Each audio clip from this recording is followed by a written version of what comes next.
नटसम्राटचे अनेक भाषांमधून प्रयोग झाले. तेलुगू नाटकांतम संस्था रंगधारा जानेवारी 1998. दिग्दर्शक प्राध्यापक भास्कर शेवाळकर. प्रमुख भूमिका चाटला श्रीरामलू. गुजराती बहुत नाचो गोपाला 1974. दिग्दर्शक कांती मडिया. प्रमुख भूमिका चंद्रकांत भट. अमारी दुनिया तमारी दुनिया 1995. दिग्दर्शक आणि प्रमुख भूमिका सिद्धार्थ रांदेरिया.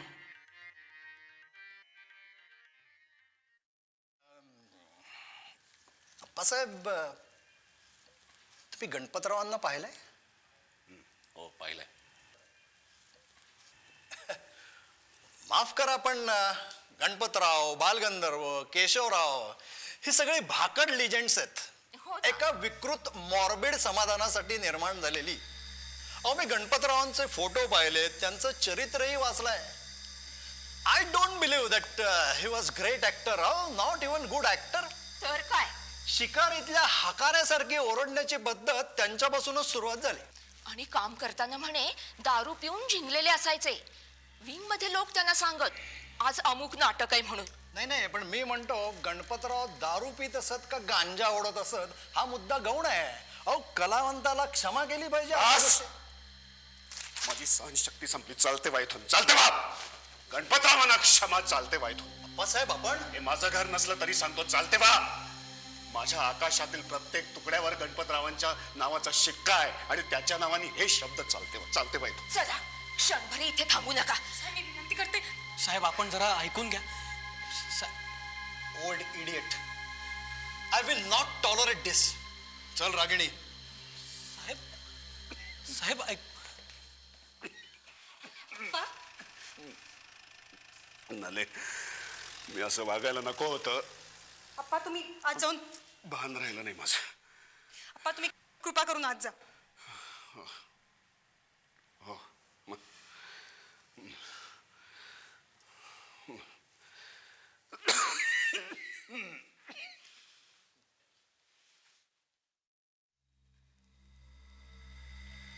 सुधाकर, तुम्ही माझ्यावर रागवलात.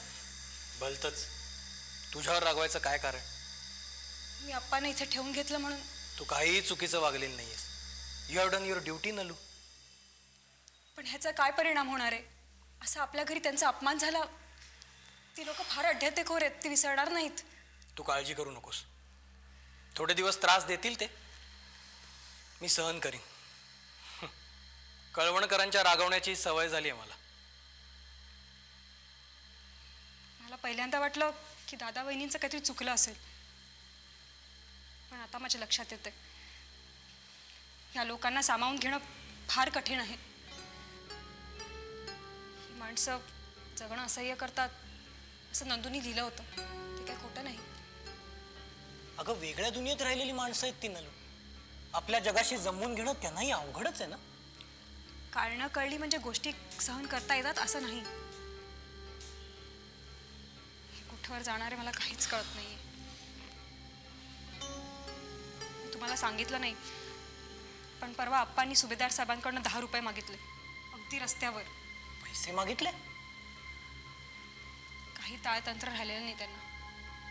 वाटेल त्याच्याकडनं पैसे मागतात, रस्त्यावर कुठेही अड्डा घालून बसतात, कोणाला काहीही बोलतात, कुठल्याही गच्या हॉटेलातनं काहीही घेऊन घरी येतात. नशीब आपलं सुभाष आणि सुशील कॉन्व्हेंटमध्ये आहेत. आपण समजून घ्यायला हवं नलू. अगं म्हातारपण म्हणजे दुसरं बालपण असतं. ते ठीक आहे, पण ह्या दुसऱ्या बालपणाला आई आणायची कुठून? आणि हे पाहिलं ना, सगळीकडे त्या भज्यांचे तुकडे पडले आहेत. आणि बोलणं तरी धड आहे का त्यांचं? सारखी शिव्यांची सरबत्ती चालू असते. आणि घरात कुठे भरकटतील आणि काय उचकतील ह्याचा काहीही नेम नाही. रखमा सांगत होती, परवा कपाटातला चंदनी हत्ती गायब झाला. घरभर शोधला तेव्हा आप्पांच्या उशाखाली सापडला. विचारलं तर म्हटले मला हत्ती आवडतो म्हणून घेतला. ह्या थराला गोष्टी गेल्या. मला काहीच कळत नाही मी काय करावं. सुधाकर, तुम्ही काही बोलत नाही, पण तुम्हाला किती त्रास होतो ह्याची जाणीव आहे मला. पण मी तरी काय करू?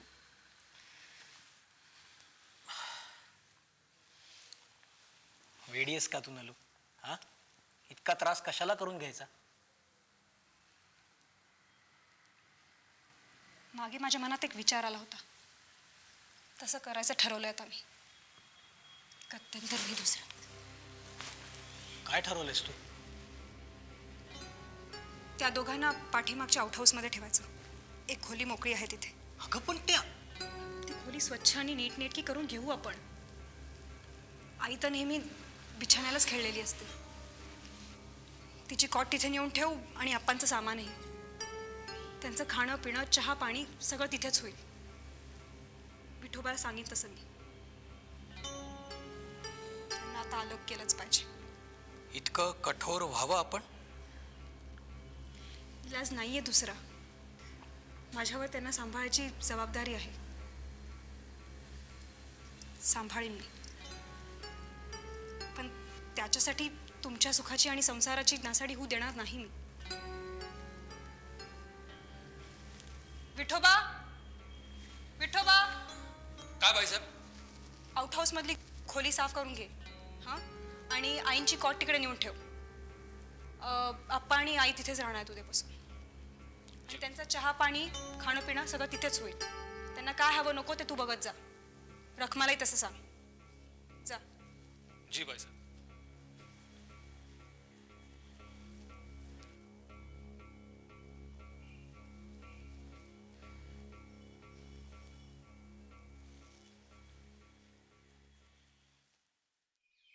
तो म्हणे अवधारी देवा म्या पाहिल हा मेळावा, तव गोत्र वर्ग आधवा देखला येथ. ऐकलत का? काय म्हणताय? किती वाजलेत? कुणास ठाऊक. माझं घड्याळ हरवल्यापासून तो विषयच आता बाद आहे. आता हिशेब फक्त दिवसांचा, तासांचा नाही. तव गोत्रवर्ग आधवा देखला येथ. ऐकलत का? काय म्हणणं आहे? आज इतकंच पुरे. माझं नाही लक्ष लागत. ठीक आहे. आपलं वर्तन सुधारावं म्हणून सर्वांनी संगनमत करून हा ग्रंथ आपल्याकडे पाठविला. पण पहिला अध्याय काही संपत नाही. बोला, काय म्हणायचंय? हसणार नसाल तर सांगेन. नाही हसणार. मला की नाही आज खूप बरं वाटतंय. तसं वाटलं तरी बोलायचं नाही. वळसडीला सैतानाची पिल्लं बसलेली असतात, ती ऐकतात. ऐकू देत. देवाची पिल्लही दुसऱ्या वळसणीला बसलेली असतील.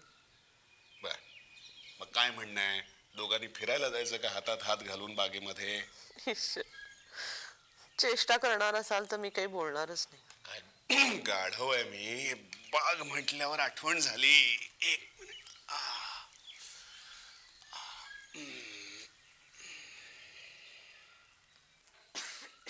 सकार, मगाशी मी बाहेर गेलो तेव्हा एक गंमत आणली तुमच्यासाठी. कोणती ती? ओळख बघू. भजी नाहीत ना? त्या दिवशी सारखं रामायण व्हायचं. खाण्यात जमा नाही. ओळखलं? सोनचाफ्याची फुलं भामटे कसं ओळखलंस तू? सोनचाफ्याची फुलं काय लपून राहतील? मगाशी तुम्ही आलात ना तेव्हा साऱ्या खोलीत सुवास दरवळायला लागला होता. या वासायच्या नादात विसरले मी. एक तुझ्या केसामध्ये खो का? असं काय बोलायचं ते? माझ्या हातात द्या.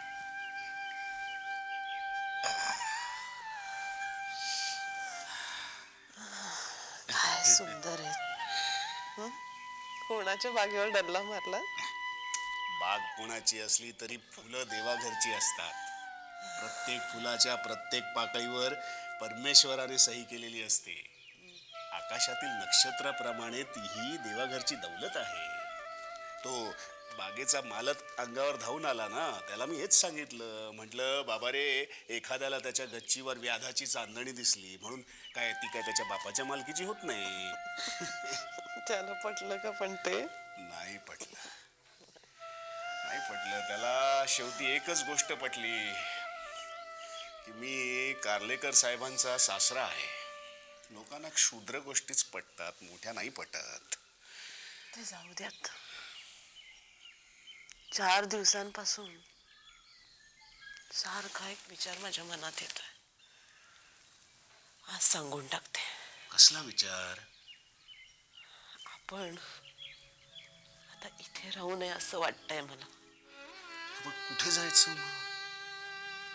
आपण आपल्या गावी जाऊ, मोरवाडीला.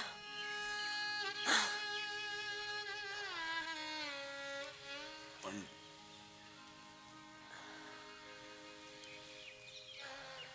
तुम्हाला कळत नाहीये का? मला कळतंय ग, मला कळतंय. या अडगळ घरात आपले बाळ बिस्तरे आले तेव्हाच सगळं स्पष्ट झालं. पण ही पोरं जरा सभ्य आहेत, वाजवीपेक्षा जास्त सभ्य आहेत. मनात काही असलं तरी बाहेर बोलत नाहीत. आपणही त्याचा फायदा घ्यावा, कळत नाही असं दाखवावं आणि मिळेल त्या फांदीला लोंबकळत राहावं. यातच शहाणपण आहे आता. मला हे कळत नाहीये का? मला काय वाटतं माहितीये? बाह्यातकारी सारं काही ठीक आहे ना, तोपर्यंत आपण दूर व्हावं. आपणही अंत नाही पाहू त्यांचा. आपण दूर झालो, वाडीला जाऊन राहिलो ना, तर त्यांच्या मायेला पारखं व्हायचा प्रसंगच नाही यायचा. प्रेम टिकायला देखील माणसं दूरच राहावी लागतात. आणि गडे गडे इथं एखाद्या वेळेस तोंडात कधी मग येऊ दे की. एवढं कासावीस व्हायला काय झालं त्यात? तापलेल्या अंगावर गुलाब पाणी शिंपडल्यासारखं वाटलं. बरं काय म्हणत होतीस? माझी आपली फार वर्षांपासूनची एक हौस आहे. मागल्या अंगणात आपण कुंपण बांधून घेऊ आणि त्याच्यासमोर छानस तुळशी वृंदावन बांधून घेऊ. तथास्तु. हार विकले त्याचे 1,500 रुपये आहेत आपल्याजवळ अजून. कुठे आहेत ते? मला दिसले नाही ते. कॉट खाली माझ्या ट्रंकेत आहेत. हो. शिवाय पाटल्या आहेत, 4 बांगड्या आहेत, 2 अंगठ्या आहेत. सारं काही विकू आणि एक शेत विकत घेऊ. एक शेत आहे अजून. मग शेतीची अवजारं घेऊ, बैल घेऊ आणि मग त्यात तुम्ही शेतकरी व्हायचं. चालेल चालेल. आणि तुला जसं तू वृंदावनावन तुळशीचं तसं मला थिएटर हवं. हा, बाहेरच्या पडवीला आपण थिएटर म्हणायचं. तिथे मी माझी सगळी नाटकाची पुस्तकं ठेवेन आणि मनाला येईल तेव्हा मोठमोठ्याने मी भाषणं म्हणेन. आणि मग कुरकुर करायची नाही, कटकट करायची नाही की मी ओरडतोय किंवा मोठ्याने बोलतोय म्हणून. नाही करणार. आपले गंगाराम जागळे, सयाजी शेलार, रामाजी शेलार. हो, सगळ्यांना खूप आनंद होईल. पारावरच्या बैठकी मोठ्या फुलून येतील परत. कावेरी, आपल्या आपल्या शरीराला आणि मनाला काचणारे सगळे साखळबंद तुटून जातील आणि आपण मोकळे होऊ, पूर्णपणे मोकळे होऊ कावेरी, पूर्णपणे मोकळे होऊ कावेरी. एवढ्या मोठ्याने काय हाका मारायच्या त्या? लोक काय म्हणतील हो? म्हणतील म्हाताऱ्याला अजून त्याच्या बायकोचं नाव आठवतंय म्हणून. वा कावेरी, गेले 50-60 वर्ष तुला एक गोष्ट सांगायची राहून गेली. ती सांगणार आहे मी आज तुला. कोणती ती? तू मला फार आवडतेस. माझं खूप प्रेम आहे तुझ्यावर. इश्श, ह्या गोष्टी बोलायच्या का असतात? आणि ते काय मला माहित नव्हतं. तरी बोलावंसं वाटतं. एक विचारू का? विचार. रागवायचं नाही हं? नाही. मला सवती किती होत्या?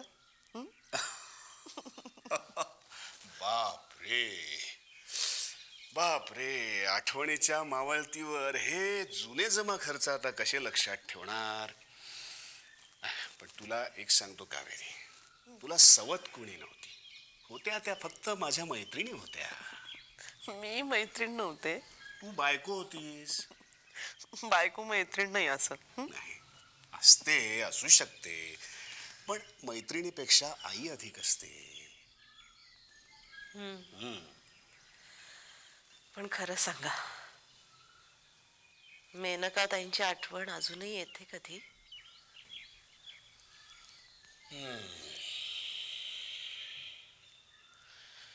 अनेक जखमातील ती एक जखमच, पण काळांतरानं भरून निघाली ती.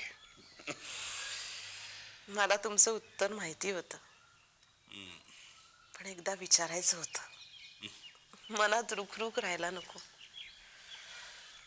सगळी गाठोडी मागे सोडून मोकळ्या मनानं पालखीत बसता आलं पाहिजे. माझ्या आधी. सोनं होईल माझं. आणि माझं काय होईल? माझं काय होईल? जाऊ द्यात, उगाच गंमत करत होती मी. हा, मी काही कुठे जायची नाही आणि कोणाला कुठेही जाऊ द्यायची नाही.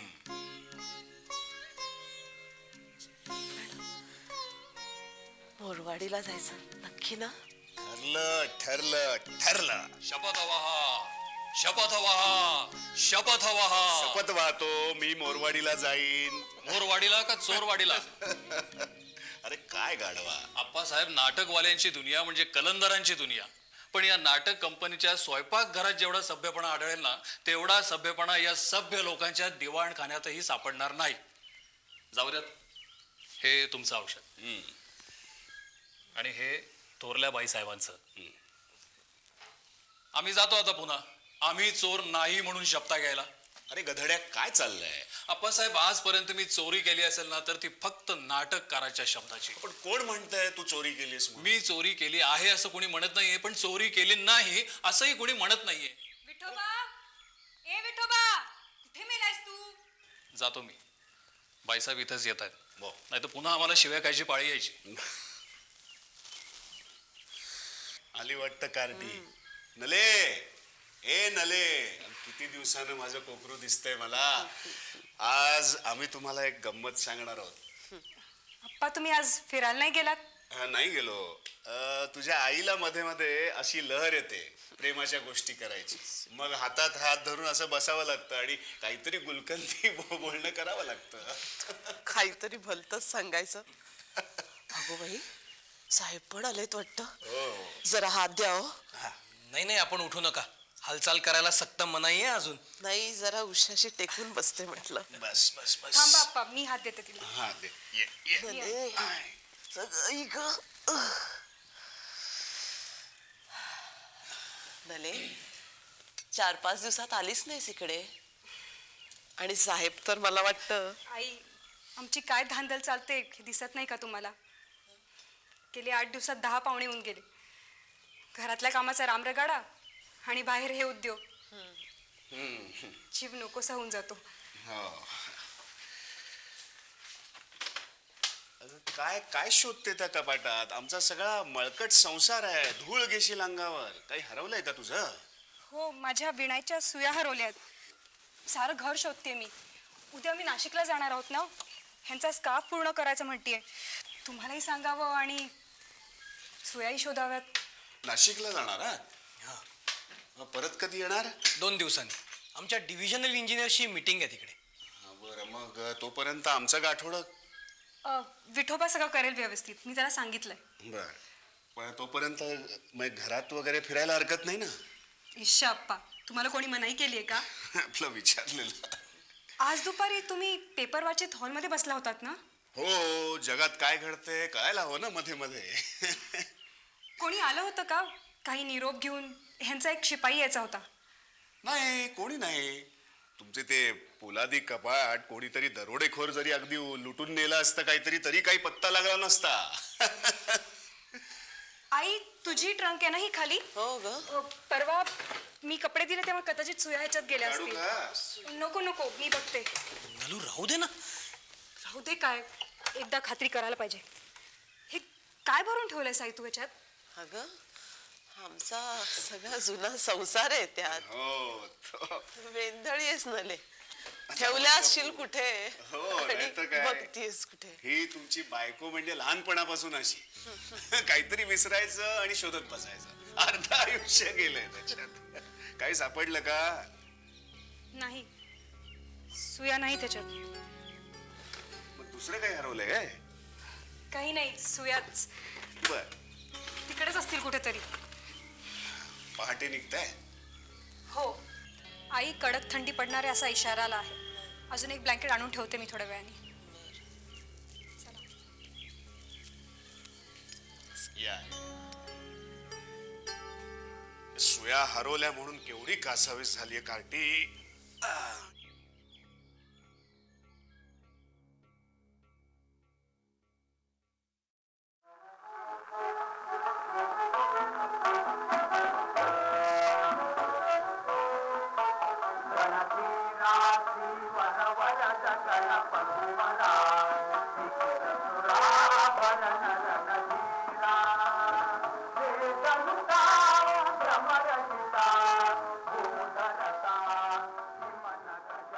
Thank you.